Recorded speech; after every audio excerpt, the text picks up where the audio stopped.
உத்தரப்பிரதேசத்துல அமித்ஷா வந்த கூட்டத்துக்கு வந்து காசு கொடுத்து ஆட்களை கூட்டிட்டு வந்ததா சொல்லப்படுது. அங்கே போய் பேட்டி எடுக்க போன ஊடகவியலாளர் வந்துட்டு தாக்கப்பட்டிருக்கிறாரு. சரி இருக்கும் அது மாதிரி. இப்போ இங்கேயே ஸ்டாலின் அவர்கள் முதல்வர் நடத்தின கூட்டத்தில் திரும்பி போகும்போது பணம் கொடுத்து பார்த்தோம்ல, வீடியோஸ் வந்துச்சு, கனிமொழி அவங்களுக்கு வந்துச்சு, உதயநிதி ஸ்டாலினுக்கு வந்துச்சு. இதெல்லாம் வரும். அவங்க பணம் கொடுத்து ஆள் சேர்க்குறாங்கங்கிறது எக்ஸ்போஸ் பண்ணுறாருன்னா அவர் அடிக்கத்தான் செய்வாங்க. எம்ஜிஆர் மாதிரி சம்பாதிச்ச பணத்தை எல்லாத்தையுமே வந்துட்டு செலவு பண்ணுறாரு அப்படின்னு நடிகர் விஜயை வந்துட்டு செல்லூர் ராஜு அவர்கள் வந்து புகழ்ந்திருக்கிறாரு. அவர் கொடை வள்ளலுங்க, உண்மையான கொடை வள்ளலுங்க அவர். அவரோட இவங்களெலாம் கம்பேர் பண்ணுறது பெரிய அராஜகம். எவ்வளோ பேருக்கு எவ்வளோ உதவி செஞ்சுருக்காரு, அள்ளி அள்ளி வழங்கியிருக்காரு. கடைசியில் ஒன்றுமே இல்லை அவருக்கு. அப்படியெல்லாம் விஜய் வந்து வீடு இல்லாமல் சொத்து இல்லாமல் இருக்காரா? பாஜகவோட தேர்தல் பிரச்சாரத்துக்கு வந்து அதானி பணம் கொடுத்ததா சொல்லப்படுது. அப்படிதான் ராகுல் காந்தி சொல்லிகிட்டே இருந்தார். நீங்கள் யோக்கியங்களா, நீங்கள் 1000 கோடி வாங்கியிருக்கீங்களே, ஆன்லைன் கேமுக்கு எதிராக சட்டம் போட்டீங்க, அதனால் பல இளைஞர்கள் ஒவ்வொரு நாளும் செத்து போகிறாங்கன்னு சொன்னீங்க, கூவுனீங்க. ஆனால் அவர் நடத்துகிறாரு. அவர் தான் உங்களுக்கு கொடுக்குறாரு 509 கோடி. உங்கள் ஆட்சியில் தான் 1% இருக்கக்கூடிய இந்தியாவினுடைய மொத்த ஜனத்தொகையில் 1% ஆளுகிட்ட 40% சொத்து குவிஞ்சிச்சு. ஏன் இதில் வந்து நீங்கள் அவங்கள குறை சொல்கிறீங்க, அவங்க உங்களை குறை சொல்கிறாங்க? நான் சொல்கிறேன், அம்பானி அதானி 2 பேருக்கும் பணம் கொடுத்துருப்பாங்க. உத்தரப்பிரதேசத்துல அமித்ஷா வந்த கூட்டத்துக்கு வந்து காசு கொடுத்து ஆட்களை கூட்டிட்டு வந்ததா சொல்லப்படுது. அங்கே போய் பேட்டி எடுக்க போன ஊடகவியலாளர் வந்துட்டு தாக்கப்பட்டிருக்கிறாரு. இது எப்படி சார் பார்க்குறீங்க உத்தரப்பிரதேசத்தில்? சரி இருக்கும் அது மாதிரி. இப்போ இங்கேயே ஸ்டாலின் அவர்கள் முதல்வர் நடத்தின கூட்டத்தில் திரும்பி போகும்போது பணம் கொடுத்து பார்த்தோம்ல, வீடியோஸ் வந்துச்சு, கனிமொழி அவங்களுக்கு வந்துச்சு, உதயநிதி ஸ்டாலினுக்கு வந்துச்சு. இதெல்லாம் வரும், இதெல்லாம் செய்வாங்க. கூட்டம் கூட்டுறது என்பது அதிமுகவும் எடப்பாடி அவர்கள் கூட்டம் கூட்டுறாங்கன்னா கொஞ்சம் பணத்தை கொடுத்து இன்னும் கொஞ்சம் எக்ஸ்ட்ராவாக கூட்டியிருப்பாங்கல்ல, கொஞ்சம் செலவு பண்ணியிருப்பாங்க. கூட்டத்தை கூட்டணுங்கிறதுக்காக. கூட்டத்தை கூட்டுறது அப்படிங்கிறத தாண்டி சார், அங்கே போயிருக்கக்கூடிய ஒரு ரிப்போர்ட்டரை வந்து தாக்குறது, பேட்டி எடுக்க போன ஒரு நபரை வந்து தாக்குறது அப்படிங்கிறது அவங்க எக்ஸ்போஸ் ஆகுறாங்க. அவங்க பணம் கொடுத்து ஆள் சேர்க்குறாங்கங்கிறது எக்ஸ்போஸ் பண்ணுறாருன்னா அவர் அடிக்கத்தான் செய்வாங்க. அது இயற்கை தானே. இப்போ ஏன் சவுக்கு சங்கர் மேலே இவ்வளவு அட்டாக் பண்ணுறாங்க, கூண்டாஸ் எல்லாம் போடுறாங்க? ஒரு வருஷத்துக்கு வெளியே வராமல் இருந்தால் இன்னொரு அடுத்து சட்டமன்ற தேர்தல் வரைக்கும் அந்த ஆள் வெளியே வராமல் செஞ்சிட்டோம்னா நமக்கு எதிராக பிரச்சாரம் போகாதுன்னு நினைப்பாங்க. இல்லாட்டா அவர் கடுமையான பிரச்சாரம் பண்ணிகிட்ருக்காரு. யூடியூப்பில் அவங்களுக்கு பெரிய அளவுக்கான ஃபாலோவர்ஸ் இருக்காங்க. அடுத்து 2026 சட்டமன்ற தேர்தல் வரைக்கும் முடக்கிட்டோம்னா ஒரு தொல்லத்தை போச்சு. அது மாதிரி தான் அங்கேயும் அடிச்சிருப்பாங்க. அவங்களுக்கு இப்போ அவங்கள எக்ஸ்போஸ் பண்ணால் எப்படி அனுமதிப்பாங்க? அடிக்கத்தான் செய்வாங்க. எம்ஜிஆர் மாதிரி சம்பாதிச்ச பணத்தை எல்லாத்தையுமே வந்துட்டு செலவு பண்ணுறாரு அப்படின்னு நடிகர் விஜயை வந்துட்டு செல்லூர் ராஜு அவர்கள் வந்து புகழ்ந்திருக்கிறாரு. இது வந்துட்டு அதிமுக பக்கம் விஜய் வந்து அதிமுக அவங்க பக்கம் இழுக்கணும் அப்படின்னு பார்க்குறாங்களா? ஏன்னா விஜய் அவர்களுமே இபிஎஸ்ஸுடைய பிறந்த நாளுக்கு வந்து வாழ்த்துலாம் அவரை சொல்லியிருக்கிறாரு. இது எப்படி பார்க்குறீங்க? யாரும் வந்தால் நம்ம பக்கம் இழுக்கிறதுக்கு எல்லா கட்சியும் முயற்சி தான் பண்ணுவாங்க. எனக்கு தெரிஞ்சு சீமானை கூட தங்கள் பக்கம் கூட்டணியில் சேர்க்கறதுக்கு அதிமுக பெரியவர்களுக்கு முயற்சி பண்ணாங்கன்னு கேள்விப்பட்டேன். விசிகா விடுதலை சிறுத்தைகள் கட்சியோட கடைசி வரைக்கும் பேசிகிட்டு இருந்தாங்க. கிட்டத்தட்ட ஒப்பந்தம் ஆகிற நேரத்தில் தான் அவங்க டக்குன்னு விலை போயிட்டாங்க அப்படின்னு சொல்கிறாங்க. அதெல்லாம் எனக்கு எந்த அளவுக்கு உண்மை தெரியல. நிச்சயமாக செய்வாங்கல்ல. எல்லாரும் தங்களை பலமாக்கிக்கிறதுக்கு கூட்டணி தேவைப்படுதுங்க இன்றைக்கி.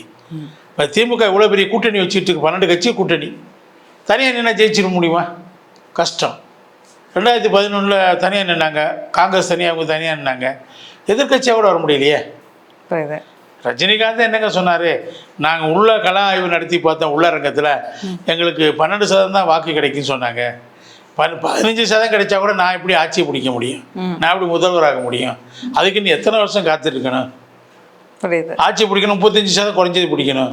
அதுக்கு நான் எங்கே போவேன்? அதனால் எனக்கு வாய்ப்பு இல்லைன்னு தெரிஞ்சு போச்சு. உடல்நிலை சரியில்லை, போகிறேன்னு சொல்லிட்டு போயிட்டார். இவர் கூட என்ன வந்துடுறான், ரஜினியை விட அவர் ஃபேமஸு. ரஜினி எல்லா தரப்புலையும் அவருக்கு ஆதரவு வந்துச்சுங்க. வெளிநாடுகளில் கூட ஆதரவு வந்துச்சு.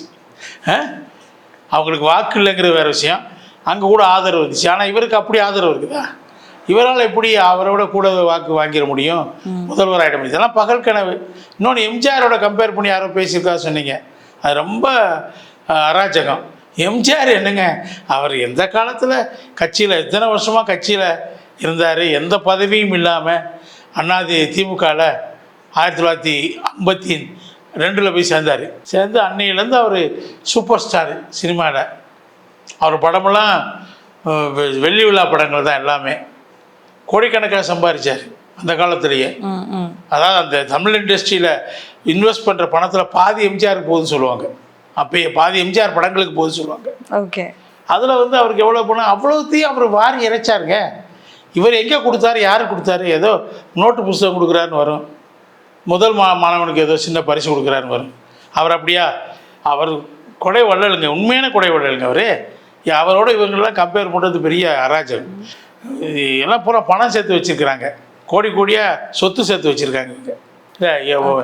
எம்ஜிஆருக்கு வந்து அவர் எதுவுமே வச்சுக்கல. அவர் வந்து ஒரு பக்கம் போகிறாரு, மழை பெய்யுது, ரிக்ஷாக்காரங்கெல்லாம் 2 பக்கம் நிற்கிறாங்க. இவர் வண்டி ரயில்வே கேட்டில் கோடம்பாக்கத்தில் நிற்கிது. இவர் பார்த்தா 2 பக்கமும் நனைஞ்சிட்டு நிற்கிறாங்க. உடனே ரெயின் கோட் எல்லா ரிக்ஷாக்காரங்களுக்கும், சென்னையில் இருக்கிற அத்தனை ரிக்ஷாக்காரங்களுக்கும் ரெயின் கோட்டு தொப்பி கொடுத்தாரு, உடனடியாக கொடுத்தாரு. அண்ணாதுரை அமெரிக்காவுக்கு போயிட்டு வந்தார் அறுவை சிகிச்சை ஆப்ரேஷனுக்கு. அவர் வந்த உடனே சட்டமன்றத்தில் கேட்டாங்க, உங்கள் செலவை யார் எடுத்துக்கிட்டாங்க, அரசா செய்துன்னு கேட்டாங்க. இல்லை, எம்ஜிஆர் கொடுத்தாருன்னு சொல்கிறாரு. கட்சிக்கு எவ்வளோ நிதி கொடுத்தாரு, எத்தனை மக்களுக்கு எவ்வளோ அள்ளி கொடுத்தாரு. அவரோட கம்பேர் பண்ணுறது என்ன, கர்ணனை தான் கம்பேர் பண்ணணும். ஆனால் அவரை நம்ம பார்த்ததில்ல. இதிகாச நாயகர் நம்ம பார்த்த கர்ணன் இவர் தான். எனக்கு கண் கூட தெரியும் எவ்வளோ பேருக்கு எவ்வளோ உதவி செஞ்சுருக்காரு, அள்ளி வழங்கியிருக்காரு. கடைசியில் ஒன்றுமே இல்லை அவருக்கு.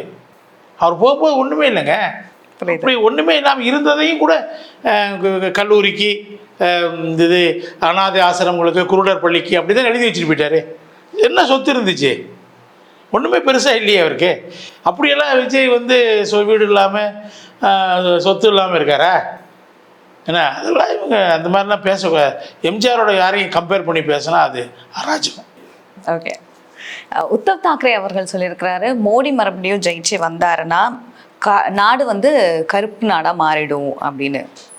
இந்த கருத்தை வந்து நீங்கள் எப்படி எடுத்து? என்ன மோடி நாடு ஃபுல்லாக பெயிண்ட் அடிப்பாரா? கருப்பு பெயிண்ட் இப்போ பெயிண்ட் அடிச்சுட்டு வரேன், நாடு ஃபுல்லாக கருப்பு பெயிண்ட். இவங்க மூஞ்சிலெல்லாம், உத்தவ் தாக்கரே மூஞ்சிலெல்லாம் கருப்பு பெயிண்ட் அடிச்சு வரேன். ஏங்க கருப்பு நாடாக மாறிடும்னா எப்படி சொல்கிறாங்க? என்ன ஆதாரத்தை சொல்கிறாங்க? சரி, இது வரைக்கும் நான் சொல்கிறேன், கான்ஸ்டிடியூஷனை வந்து கம்ப்ளீட்டாக மதிக்க மாட்டாங்க, கான்ஸ்டிடியூஷனே சஸ்பெண்ட் பண்ணிவிடுவாங்க. மோடி காலம் திரும்ப வந்தாருன்னா அதிபர் ஆட்சி கொண்டு வந்துடுவாங்க இல்லையா? அமெரிக்கா மாதிரி அதிபர் ஆட்சியை கொண்டு வந்துடுவாங்க. கான்ஸ்டிடியூஷனில் எதுவுமே எல்லாத்தையும் சஸ்பெண்ட் பண்ணிவிடுவாங்கன்னு சொல்லி காங்கிரஸ் அவங்களோட சேர்ந்த இந்த பிழைப்புவாதிகள்லாம் பேசிகிட்டு இருக்காங்க. ஆனால் உண்மை என்னங்க, இந்தியாவில் கான்ஸ்டிடியூஷன் எப்போ சஸ்பெண்ட் ஆச்சு? எமர்ஜென்சி காலத்தில் 1976 இந்திரா காந்தி எமர்ஜென்சி கொண்டு வந்தப்போ இந்த நாட்டினுடைய அரசமைப்பு சட்டம் மொத்தமும் சஸ்பெண்ட் ஆகிடுச்சு. உங்களுக்கு அடிப்படை உரிமைகளை கூட சஸ்பெண்ட் பண்ணிட்டாங்க. எந்த உரிமையும் கிடையாது. உயிர் வாழ்தல் என்பது அடிப்படை உரிமை. நம்ம உயிரை பாதுகாத்து வாழ்வதற்கு அது அடிப்படை உரிமையில் இருக்குது. அந்த உரிமையை கூட சஸ்பெண்ட் பண்ணது இந்திரா காந்தி. என்ன, அன்னைக்கு சேலை கட்டிய ஹிட்லர்னாங்க. என்ன, அப்படி சொன்னவங்க இன்னைக்கு மோடி என்ன 10 வருஷத்தில் என்ன பண்ணாங்க? கான்ஸ்டிடியூஷனை அவங்க எதிராக அவங்க மெஜாரிட்டி இருந்துச்சு, கான்ஸ்டிடியூஷன் அமெண்ட்மெண்ட்ஸ் கொண்டு வந்தாங்க. அது ஒத்துக்கிறேன். அமெண்ட்மெண்ட்ஸ் எப்பயுமே கொண்டு வராங்க. காங்கிரஸ் ஆட்சியிலே வந்துச்சே. நீங்கள் 42 அமெண்ட்மெண்ட்டில் பண்ணி தானே நீங்கள் கல்வி சுகாதார மாநில பட்டியலில் இருந்ததை பொதுப்பட்டியலுக்கு எடுத்துகிட்டு போனது காங்கிரஸ் ஆட்சியில் தானே. இன்னும் அதை திருப்பி இங்கே வர்றதுக்கு நீங்கள் ஒத்துக்க மாட்டேங்கிறீங்களே. உங்கள் தேர்தல் அறிக்கையில் அதை ஒத்துக்க மாட்டீங்க. அதை பற்றி பெரிய ஆய்வு நடத்துவோம்னு சொல்கிறீங்க. கலந்து ஆலோசித்து ஆய்வு நடத்துவோம். நீ திருடிட்டு போனதை திருப்பி கொடுறான்னா திருட என்ன சொல்கிறான் தெரியுமா? நான் ஆய்வு நடத்துவேன், பலரையும் கலந்து பேசுவேன் அப்படின்னு சொன்ன மாதிரி இருக்குது. அது இவங்களுக்கு என்னங்க யோகியதை இருக்குது கான்ஸ்டிடியூஷன் பற்றி பேசுகிறதுக்கு? அதிகமான அமெண்ட்மெண்ட்ஸ் இவங்க ஆட்சியில் தான் வந்துச்சு. ஓகே. 356 சட்டப்பிரிவை பயன்படுத்தி 97 முறை தேர்ந்தெடுக்கப்பட்ட மாநில அரசுகளை கலைத்தது காங்கிரஸ். 356 தவறாக பயன்படுத்தி 1989 பொம்மை வழக்கில் தான் உச்சநீதிமன்றம் சொல்லிச்சு 356 இனிமேல் நீங்கள் தவறாக பயன்படுத்த முடியாது அப்படிங்கிற சட்டத்தை கொண்டு வந்த தீர்ப்பு கொடுத்த பிறகு தான் நின்றுச்சு. அது வரைக்கும் நீங்கள் உங்கள் அராஜகம் எங்கே நின்றுச்சு? இப்போ கூட்டு சேர்ந்துருக்காங்களே திமுக, இந்த ஆட்சி 2 தடவை காங்கிரஸ் கலைச்சது. மத்திய ஆட்சி, அதிமுக ஆட்சி 1 தடவை கலைச்சாங்க. அப்படின்னா நீங்கள் என்னங்க எப்போ ஜனநாயகத்தை பற்றி பேசுகிறீங்க? உங்களுக்கு ஜனநாயகத்தை பற்றி பேசுறதுக்கு என்ன அருகே, மொழி சமத்துவத்தை பற்றி பேசுகிறதுக்கு இந்த இந்தியா கூட்டணி ஆளுகளுக்கு என்ன அருகதை இருக்குது? நீங்கள் இன்றைக்கி வெஸ்ட் பெங்காலில் அந்த அம்மா அவங்க என்ன சொல்கிறாங்க தெரியுமா? வெஸ்ட் பெங்காலில் கம்யூனிஸ்டுகளும் இந்தியா கூட்டணியில் இருக்கிற கம்யூனிஸ்டுகளும் காங்கிரஸும், வெஸ்ட் பெங்கால் காங்கிரஸும் மேற்கு வங்க காங்கிரஸ் என்ன சொல்கிறாங்கன்னா, இந்த அம்மாவை திரும்ப ஆட்சிக்கு வந்துச்சுன்னா திரிணாமுல் காங்கிரஸ் என்ன இங்கே காட்டு தர்பார் நடக்கும், யாருமே இங்கே வாழ முடியாது அப்படிலாம் சொல்கிறாங்க. நீ காங்கிரஸ் தலைவர் என்ன, அந்த மாநில தலைவர் என்ன சொல்கிறாரு, பிரியரஞ்சன் தாஸ் முனிஷி என்ன சொல்கிறாருன்னா, அவர் நாடாளுமன்ற காங்கிரஸுடைய தலைவர், அவர் சொல்கிறாரு, நீங்கள் மம்தாவுக்கு தான் போடணும்னா நீங்கள் மம்தாவுக்கு போடுறத விட இல்லை நீங்கள் வந்து பாஜகவுக்கு போடுங்க அப்படி சொல்கிறது. மம்தாவுக்கு போட இது என்னங்க கூட்டணி, என்ன அளவில் இருக்குது? ராகுல் காந்தி சொல்கிறாரு பினராயி விஜயனை பார்த்து, நீ வந்து பாஜகவோட கள்ள உறவு வச்சுருக்கேங்கிறார், அதனால தான் உன்னைய அரெஸ்ட் பண்ணலை. ஹேமந்த் சோரன் அரெஸ்ட் பண்ணுறாங்க முதல்வரை, அரவிந்த் கெஜ்ரிவால் அரெஸ்ட் பண்ணுறாங்க, ஒரு மேலே ஊழல் குற்றச்சாட்டுக்கு உன்னை அரெஸ்ட் பண்ணாமல் வச்சுருக்காங்க. யார் சொல்கிறது? ராகுல் காந்தி சொல்கிறாருங்க. ஒரே கூட்டணியில் இருக்கிறாங்க இவங்க. இந்த லட்சணத்தில் இவங்க வந்து எப்படிங்க, இவங்களும் மதச்சார்பின்மை என்பதை இவங்க யாருமே சரியாக பயன்படுத்தலைங்க. இந்துக்கள் ஓட்டுகளுக்காக பாஜக இந்துத்துவாவில் கையெடுக்குது. இவங்க வந்து இஸ்லாமிக்கு அப்பீஸ்மெண்ட்டை, மைனாரிட்டி அப்பீஸ்மெண்ட்டை காங்கிரஸ் கையில் இருக்குது. மைனாரிட்டி வாக்குகளுக்காக இவங்க 2 பேரும் தான் இந்துக்களையும், ஒற்றுமையாக இருக்கிற இந்துக்களையும் இஸ்லாமியர்களையும் கிறிஸ்தவர்களையும் பிரித்தது இவங்க தான். எதிரும் புதிருமாக கொண்டு வர முயற்சி பண்ணுறது இவங்க தான். இவங்க அந்த வாக்குகளுக்காக அப்பீஸ்மெண்ட் பாலிட்டிக்ஸ் நடத்துகிறாங்க. அவங்க இந்துக்கள் வாக்குகளை ஒருங்கிணைப்பதற்காக அவங்க இந்துத்துவா கையில் எடுக்கிறாங்க. மோடியினுடைய கடைசி மோடி அமித்ஷா பேசுகிற பிரச்சாரங்கள் எல்லாமே வந்து இந்துத்துவா பிரச்சாரம் தான், வேறு எதுவும் பேசுகிறது இல்லை. திடீர்னு ஒரு அறிக்கை வெளியிடுறாங்க, எக்கனாமிக் சர்வேன்னு.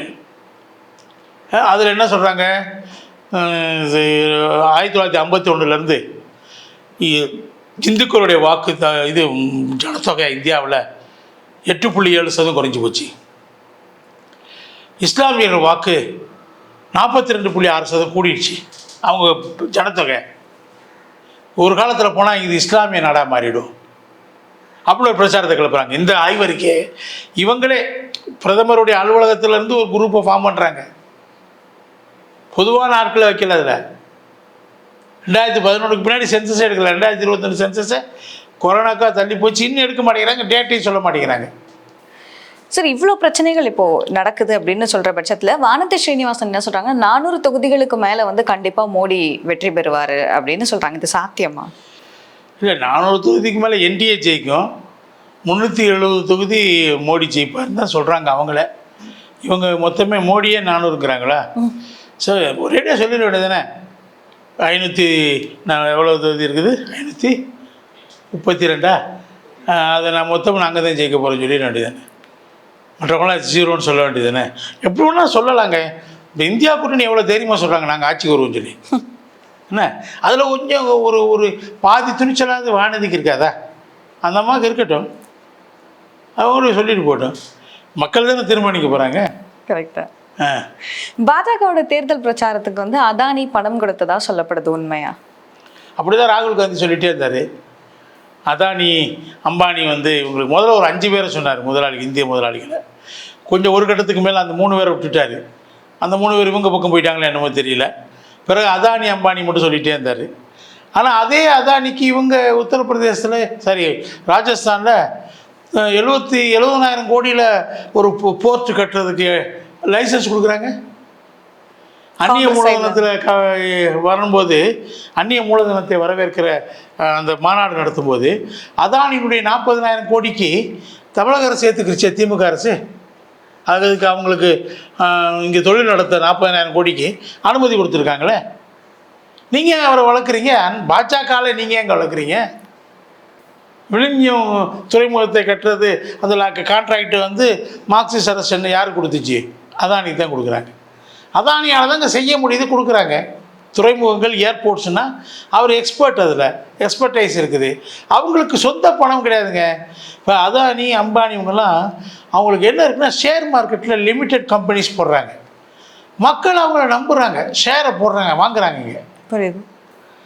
அந்த பணத்தை வச்சு தான் அவங்க இந்த தொழில்களை நடத்துகிறாங்க. அது நடத்த முடியுது. அவங்களால கான்ட்ராக்டில் அவங்க ஜெயிக்கிறாங்க, வாங்குகிறாங்க.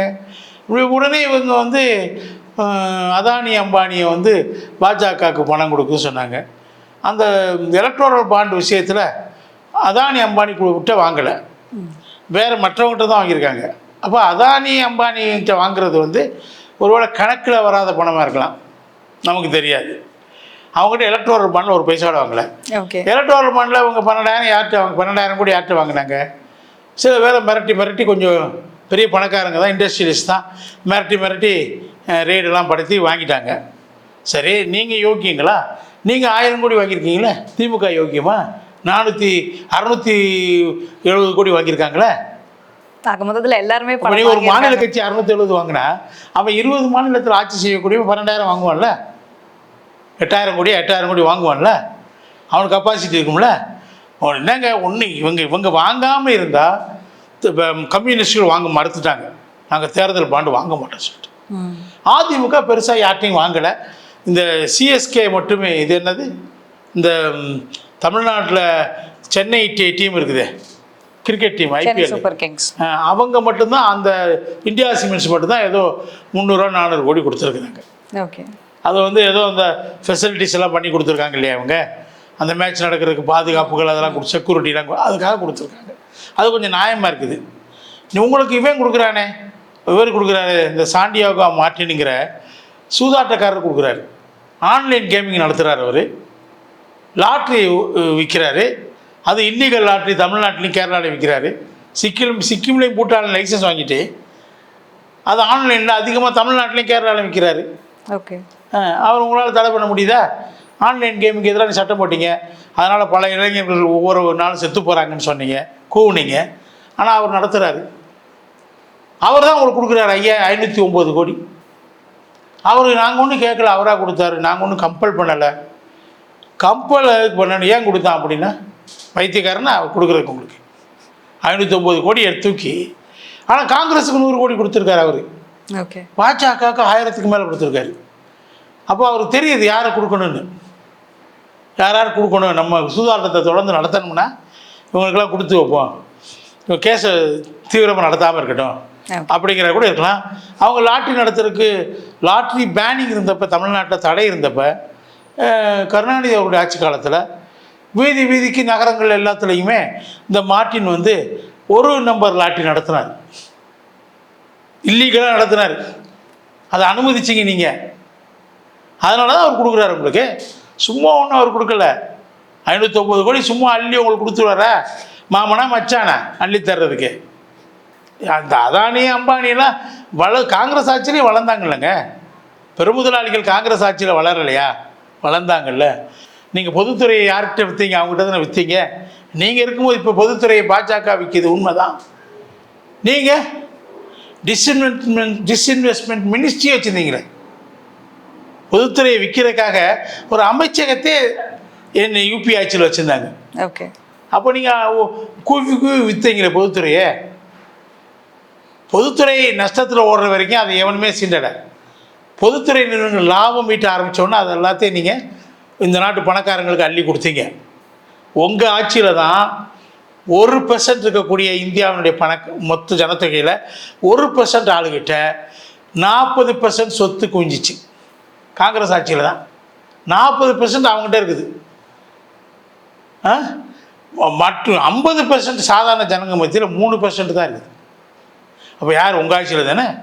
அது மாற்றம் வருமா? பாஜக வந்தால் வராது. அதுக்கு ஆல்டர்னேட்டிவ் எக்கனாமிக் பாலிசி வச்சுருக்கக்கூடிய கட்சிகள் வந்தால் தான் அதில் மாற்றம் வரும். பாஜகவனுடைய பொருளாதார கொள்கைகள் வந்து உங்களுக்கு மாற்று இல்லை, உங்களுடைய தொடர் தான் அது. அதனால தான் அதுலேயும் அப்படியே இருக்குது, நீங்களும் அப்படியே வச்சுருந்தீங்க. ஏன் இதில் வந்து நீங்கள் அவங்கள குறை சொல்கிறீங்க, அவங்க உங்களை குறை சொல்கிறாங்க? நான் சொல்கிறேன், அம்பானி அதானி 2 பேருக்கும் பணம் கொடுத்துருப்பாங்க. இவங்க இவங்களுக்கு கொஞ்சம் கூட கொடுத்துருப்பாங்க, இவங்க வந்துடுவாங்கன்னு. இப்போ வர மாட்டாங்கன்னு தெரிஞ்சால் அவங்களுக்கு கொடுத்துருவான். ஓகே. பாருங்க, முதலாளிகள் என்ன ஆகுதுன்னா, பொதுவாக ஒரு பெர்செப்ஷன் என்ன இருக்குன்னா, சென்டிமெண்ட்டு சொல்லலாம். இந்த வாக்கு சதவீதம் குறைஞ்ச உடனேயே ஷேர் மார்க்கெட்டு விழுகுதுங்க. ஷேர் மார்க்கெட்டில் யார் சாதாரணமாக இன்வெஸ்ட் பண்ணாமல் வித்ரா பண்ணலை, அதில் பெரிய பெரிய கழுகுகள் அதில் இன்வெஸ்ட் பண்ணியிருக்குது. மொத்தமாக அவன் மொத்தமாக வித்ரா பண்ணுறான். புரியுது. யார் நஷ்டப்படுவா? சாதாரண ஜனங்கள். இவங்க பணத்தை நீங்கள் அவனுக்கு கொடுக்குறீங்க, அவன் வித்ரா பண்ணிவிட்டு தொகையை எடுத்துகிட்டு போயிட்டான். இவன் ஷேர் டவுன் ஆனோடனே இவன் 100 ரூபாய்க்கு 1000 ரூபாய்க்கு இருக்கிற ஷேர் வந்து 100 ரூபா இருக்கும். உனக்கு எவ்வளோ நஷ்டம்? ஒரு ஷேருக்கு 900 ரூபா நஷ்டம். கோடிக்கணக்கான 716 கோடி என்னமோ 764 கோடி நஷ்டமாக வச்சுக்கிறாங்க சாதாரண இன்வெஸ்டர்ஸுக்கு. இப்படி தாங்க இவங்க பணத்தை, அடித்தட்டு மக்களுடைய பணத்தை எடுத்து நீங்கள் முதலாளிகள் கொடுக்குறீங்க. ஷேர் மார்க்கெட் அதுக்கான சிறந்த உதாரணம். தும்முனா அதுக்கு அது இறங்கிடும். பிரதமர் தும்மினார் இன்னைக்கு பிரச்சாரத்தில்னா ஷேர் மார்க்கெட் கொஞ்சம் இறங்கிடும். இவங்க ஓட்டு வாக்கு பதிவு கம்மியாச்சுன்னு உடனே சர்ன்னு இறங்கிடுச்சு. ஓகே, புரியுது. ஸோ கலை சார், இந்த வாரமும் வந்துட்டு நாங்கள் நிறைய கேள்விகள் நான் உங்கள்கிட்ட கேட்டேன். நீங்கள் நிறைய விஷயங்கள் அப்டேட் கொடுத்தீங்க. ரொம்ப நன்றி நேர்காணலில் கலந்துக்கிட்டது. நன்றி நிவேதிதா.